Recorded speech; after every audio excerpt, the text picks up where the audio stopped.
everybody. Welcome back to this Thursday night edition, episode 98. Yep. On our way to 100. So, getting close. Are we going to stop at 100? Yeah, that's it. We have nothing more to say. Yeah, well, that's true. That's definitely true. Hope you guys had a good day. It was raining all day today, which I actually did not mind because it was just kind of like, it was cooler than it has been in the last few days. We had 80s. So in April, I'm not quite ready for 80s yet. I'm not ready for hot weather. But at least today we had a reprieve. It was down in the 50s, though, so it's still down in the 50s. Today is actually, there's actually two kind of interrelated anniversaries, interrelated in a strange way. But today, I actually didn't know this. I found this out earlier today. Today is I got to do the math in my head, 1977, the 44th anniversary of the release of the very first Clash album. I talk about the Clash all the time. I'm a little obsessed with the Clash. This is actually, I'm cheating though, because this is actually not the version that came out on April 8, 1977. This is the American version, which was released a few years later. But in any event, it still counts. And I bought this probably 40 years ago because I was a freshman in college. It was probably 1981 when I bought this album. But I learned that today, which I didn't know. I knew it came out in 1977, but I didn't realize it was actually April 8th. But the sort of related thing is, I always talk about, and I've alluded to it before, I haven't really talked about it in, I guess, a lot of detail, but it was my brother John who was the real big Clash fan who really got me into listening to them. Maybe a couple of years after I bought this album, I knew of them and I played this album all the time. But he was like obsessed with the Clash. He was like really into them. And it turns out, and this is sad and kind of maudlin, but I'll point it out anyway, tomorrow will mark 30 years since he passed away. My brother John died on April 9th, 1991. So, and I should, before we kind of talk about that, it's not an easy subject, and it will, if we talk about it at any length, we'll get involved in talking about, mental health issues and mental illness, and that can be a difficult thing for people. So, I just say that up front. If you're not, if you don't want to necessarily think about those things right now, totally understand, but it is obviously a significant event in my life. So, and 30 years is a long time. 30 years is a really long time. And, you always, when someone in your family passes away or somebody close to you, people will always say, you never really get over it. You learn to live with it, but you never really get over it. And that's, I think there's a lot of truth to that. And 30 years is, I guess, kind of the proof of it. But for sure. And I unfortunately did not meet him because David and I met in 1993. Yeah, like 2 years later, 2.5. Yeah. 2.5 years later, yeah. And so, but just to kind of get the elephant in the room out of the way, that's a mixed metaphor. But my brother took his own life. He committed suicide, like I said, 30 years ago tomorrow. And, he struggled for quite a long time before that with depression and anxiety. I think there's I'm no expert in the field by any means, but I think there's kind of a misconception that it's usually depression that leads to that sort of thing, self-harm or suicide. It's not necessarily the case, although depression is very, very serious. But sometimes the side effect or the main symptom of depression is sort of people become stuck they can't take action, right? So depression leads you to be kind of like inactive sometimes. I mean, again, not to make generalizations, but I think it's anxiety or the combination of depression and anxiety that's particularly dangerous, because anxiety can lead people to do impulsive things. Whereas depression by itself may not. You may just kind of be stuck and not be able to move forward in your life, but it's the lethal combination, I think, of depression and anxiety, where the depression leads to feelings of hopelessness, and anxiety, unfortunately, will lead a person to do sometimes rash things. And that combination, I think, is often what leads to it. But anyway, that's not really the point of the conversation.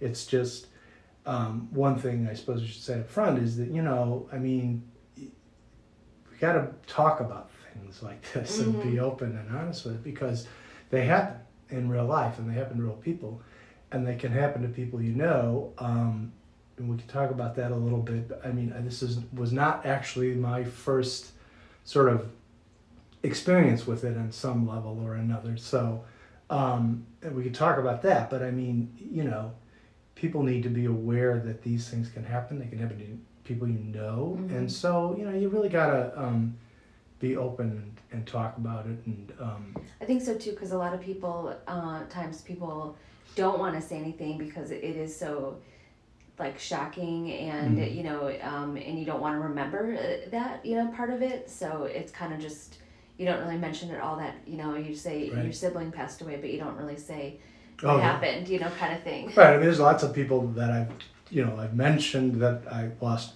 my brother John, but I've never really talked about the circumstances. And we don't want to just talk about the negative things, because I mean, we had a whole relationship prior to that time. He was very talented. He was 30. He was 35. He was going on 36. He was born in 1955. So he would have been 36 that year. So, I mean, that obviously shows you how long ago it was. But yeah, John was a really great artist. In fact, I always have, this is something my parents gave me after he passed away. I should warn you, or not warn, I should clarify, it's not an urn. No. It looks like an urn. It's just a jar. Like a canister kind of thing? That my brother made. He was very talented. He was a great potter, and among other things, he could draw really well and things like that. But this is kind of cool because he was a very traditional potter. He liked to use really traditional styles. And this is a Japanese style called raku, which is really kind of neat. Most raku pots you see are just this white glaze like this, and the black part, which is actually ash from straw. What they do is, when they fire the pot, they do put a layer of glaze on, but they don't typically cover the entire thing, and then they throw it in a bin or a bucket or whatever with straw and close it up, and the pot actually burns the straw and creates that. And it also creates this really cool sort of old-fashioned or ancient look where the glaze cracks. The ash or the charring gets in there too. He made it a little bit different by putting this other green glaze on it. That's very cool though. But and there's something inside there, so it's just you don't need to worry about it. It's not ashes, trust me. No. But you can also see on the underside of the lid the charring from it. It's kind of a neat process, and it's ancient. I mean, the Japanese have done it for thousands of years. And we've had that ever since I'm part of our house. Right. Although I gotta turn on this way so the lid looks level. It's not the lid. It is level. It's just the table. Yeah. But yeah, he was a very talented artist. He also, one of my favorite memories, I don't know why I always remember this, was when he went to Southern Illinois University. And when he was home, I think it was after his freshman year, so I probably would have been in 6th grade, if I remember correctly. He was home and living at our parents' house, as college kids typically do, and my parents had to put him to work because he didn't have a job when he first came back from school. To be their butler. So no, he was not their butler, but they had new drywall installed in the kitchen ceiling, and he was to paint the drywall. So he was priming it and then was going to paint it. And I came home from school, and he was up on the ladder, and in one corner of the kitchen on the ceiling, he had painted Adam and God from the Sistine Chapel in white primer. He was up there. It was pretty good too. My dad would probably have killed him for wasting primer. But yeah, That's always one of my favorites. But, you know, I mean, it's just getting back to this for a second. I mean, one of the reasons why I've been such an obsessive fan of the Clash all these years, here's why I liked him anyway. But, you know, that was John and I were real different. You know, he was real artistic and free spirit and everything like that. And I was always following the rules, I guess, you know. And so we were really different. But, like, music was kind of like, and the same with my brother Tom, who was a guitar player, who also passed away. I mean, music was kind of like the way we could communicate, despite the fact that we led these really different lives.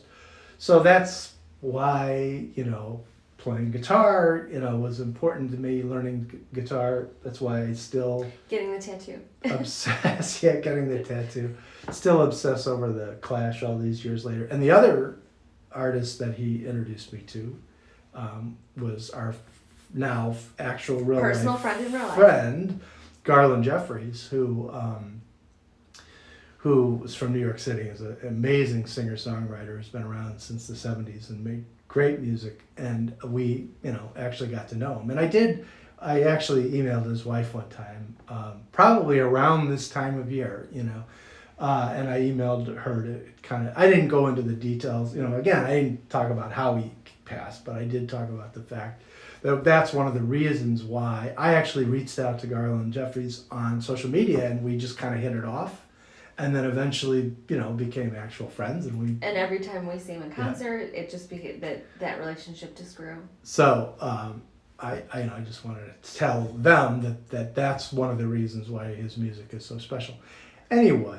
And I actually we saw Garland Jeffries 2 years ago in the summer when he was retiring in his last performance. We mentioned that he was at City Winery in New York City, so we flew there to go for the weekend. So after the show, of course, everyone was like waiting in line to like say hi to him and everything. He was like in the main area, and I have a great picture of it. We'll have to share it sometime, but where Garland looked up at David and said, "What are you doing here?" Like not in a negative way. Like, yeah, what are you? Did he say, "What are you doing here?" Or did he say, "What?" And he was like so shocked that, and we're like, we came to New York for you, you know, to see your last performance, and he was like, "What?" You know, like he couldn't even believe that. Yeah, that was awesome. That was a pretty amazing show that featured. He had Laurie Anderson, he had Chuck Prophet, he had Vernon Reid from Living Colour, Ivan Julian. I know I'm forgetting a million people. Their daughter Savannah sang. I'm forgetting all kinds of people who showed up at that concert. But it was pretty amazing. And we had great seats. Yeah, really great seats. But anyway, so, you know, just kind of wanted to acknowledge. It is a big deal because it's like something that is, you know, like you said, even though 30 years have passed, doesn't mean that you forget or, you know, you don't dwell on it or whatever. And it was really, yeah. Talk amongst yourself.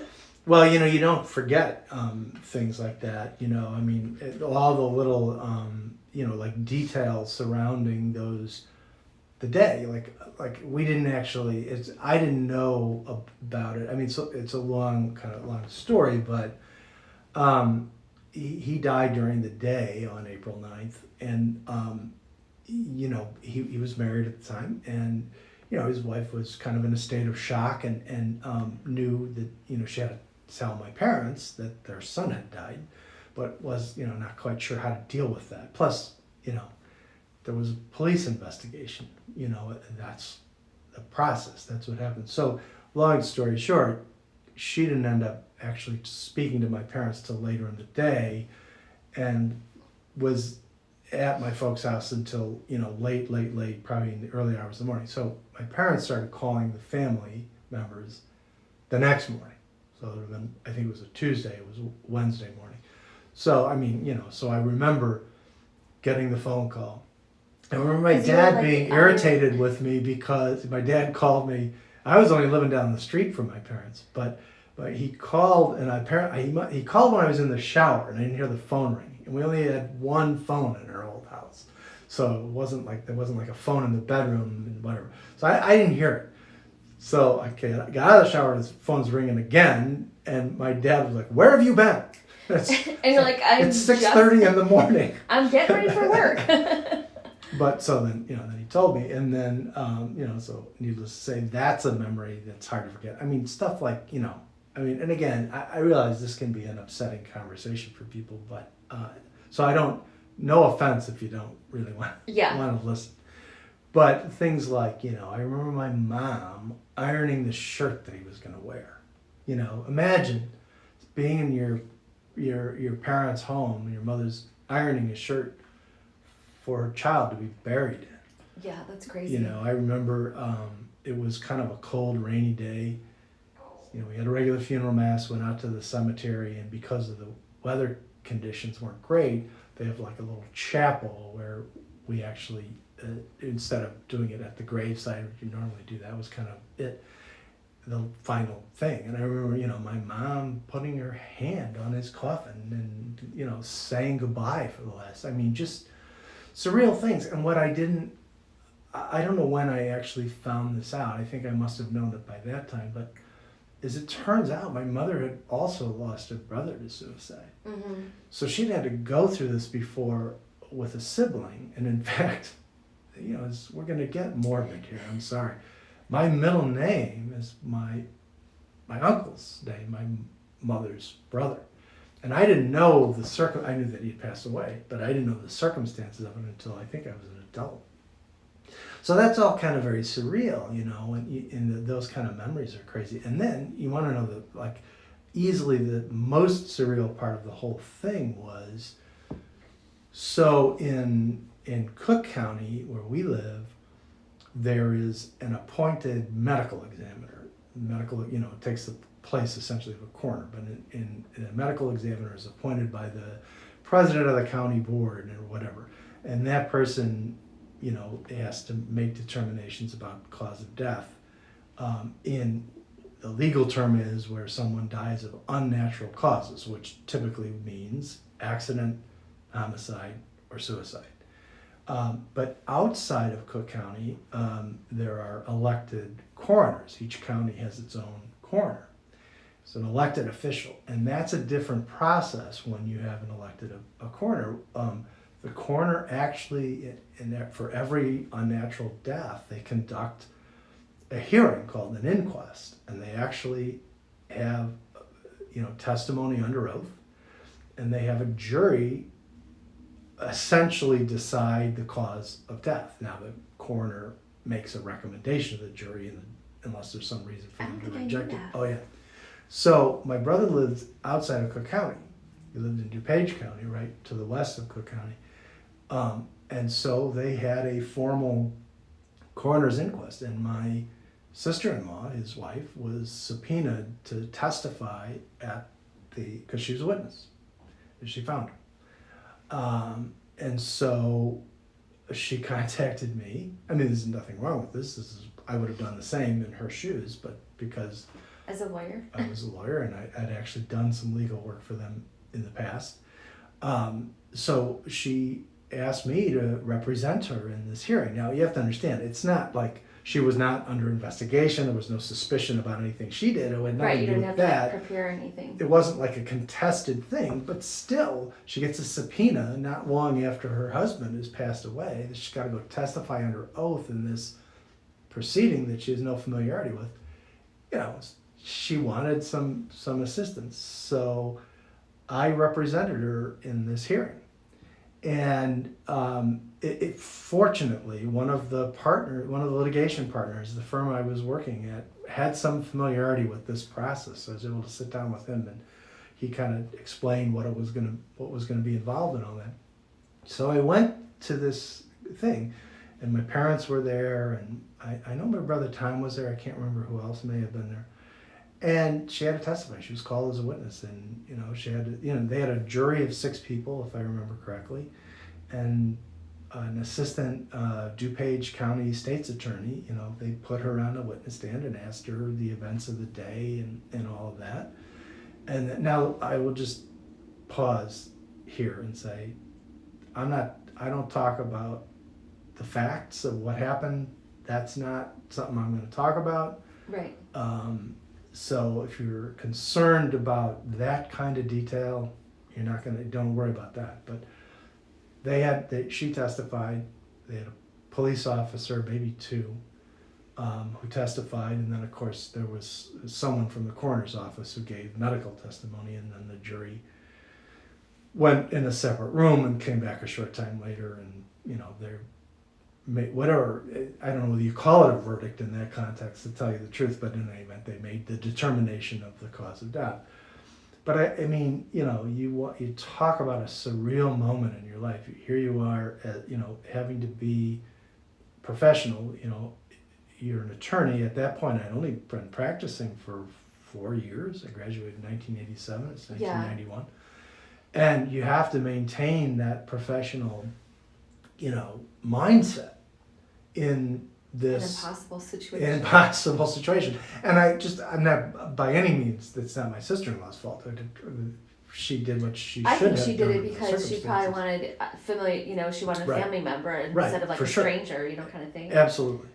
There's no question about it. And it was, in one sense, in a weird sense, I mean, I was glad to do it. I was glad to be able to be of some help in this impossible situation. But on the other hand, I mean, it was freaking crazy. I mean, your mind is going, just racing the whole time, trying to be, as professional as you can be. And again, you have to understand, it's not a contested thing. There's nothing nasty. They are extreme, in this context in any event, they were extremely sensitive and treated her really well. And the police officer who testified was also really, just understood, how sensitive the topic was. And so he was really, really decent, so to speak. But yeah, I mean, what a surreal experience. Not something anybody wants to go through. No, not ever. But anyway, so, but the one thing, I guess the only thing I would add sort of at the end of all this, even though I talked a lot about the circumstances of his passing away and all that, is that, people aren't defined by the way they die. If somebody smokes and gets cancer, you don't say, well, his life didn't matter. Yeah, you don't write them off because maybe they had maybe they made some decisions that weren't necessarily the best decisions. Somebody me maybe doesn't take as good care of himself as he should. We do things that aren't always in our best interest, but you don't define somebody and you don't define your relationship with that person by the fact that this happened. And one of the things that was interesting to me is that I kind of thought when I first learned about his death that at some point I would be angry. Which is not an uncommon reaction, and not necessarily a bad reaction. I mean, you feel how you feel, but that never happened. It never came. I never felt mad at him. I mean, it's very sad, and it's bothered me forever. And it certainly had a negative impact on my life. But I never felt that, and that's not judgmental. If other people have gone through it and they feel some kind of way about it, I'm not passing judgment, but it kind of surprised me. After some months went by, I kind of said, okay, well, I guess that's not going to happen. Right. I'm not going to get mad at him. But anyway. And if you haven't in 30 years, you're probably not going to. Probably not. But, as I say, you don't judge a person by that. And yet we have to, I think, kind of come to grips with the fact that, these are illnesses. It's not, it's easy to say a person was weak or they did a horrible thing and hurt people. I mean, yeah, he did a horrible thing and he hurt a lot of people, myself included. But you really have to look, the way I look at it is that, he fought a disease for a very long time and he lost the battle. Right. But it's not as if he didn't fight it. And I think that's kind of the thing that I take away from my own personal experience or from his experiences, that he didn't just give up. It's not a matter of giving up. It's, in his case, it was a matter of losing a battle. Right. And that's, really, really sad. But it also just, you got to think of it as a disease that needs, you got to deal with and treat. And if you're struggling or anyone else is struggling, reach out. Yeah, reach out. There's a lot of sources of help out there. And especially now, since I think mental illness is getting what it deserves, is now in the spotlight more, because especially with all the circumstances that have happened over the year and people being alone and not being with people and stuff like that's taking a toll on everybody. So. And I do think that's one of the things that makes maybe this 30th anniversary a little bit more difficult, is because we've gone through all that. It's been a hard year anyway. Mm-hmm. And then to have it, as we're coming out of this first year, to have this kind of weird, significant, but, sad anniversary. But anyway. And there was a tree that was planted for him. We actually, we did. My sister, one of my sisters and her husband and a group of their friends have a small piece of property up in Wisconsin, kind of near the Wisconsin Dells. And my dad, this is another one of my dad's things. There was this maple tree, this silver maple sapling that had just kind of sprouted up in our backyard. And, it was one of those things where... the little seed pods, the little helicopter things. Yes, I know exactly what you're talking about. Landed in the backyard and actually sprouted and an actual tree grew. And he had nurtured that thing. He just was fascinated with this tree.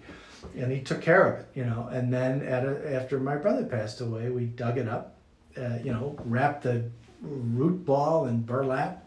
My brother Tom had a pickup truck, and we drove it up to the farm in Wisconsin, and we planted the tree up there. And by the way, if you're familiar with planting trees and farms, yes, we did go out into the field and gather cow dung to put into the bottom of the hole when we put the tree in there.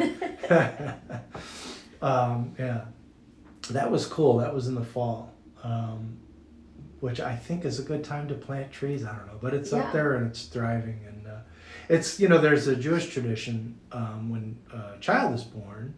A lot of times, the family will have a tree planted in Israel in honor of the child. So, it's maybe sort of a takeoff on that, although obviously the opposite circumstances, he was passed away, but it's nice to have a living memory of something. Definitely. Anyway. So, tonight's episode is dedicated to my brother-in-law, John. Yeah. Yeah, he was a knucklehead. Definitely. Well, I don't know because I didn't meet him, but yeah, he was. I've heard great stories about him. He was. So, sorry to bring you down. That's okay. It's a good talk to have and good thing to discuss, and we're not alone in that, because a lot of people have been affected by that. So have a good rest of the night, and we'll see you on episode 99 on Saturday, and then I'll gear up to our 100th episode on Tuesday, where we're going to go over our most liked videos and most fun comments. So thanks for joining us tonight. I loved hearing the stories. Thank you for sharing that. And we will see you guys next time. Bye. Bye.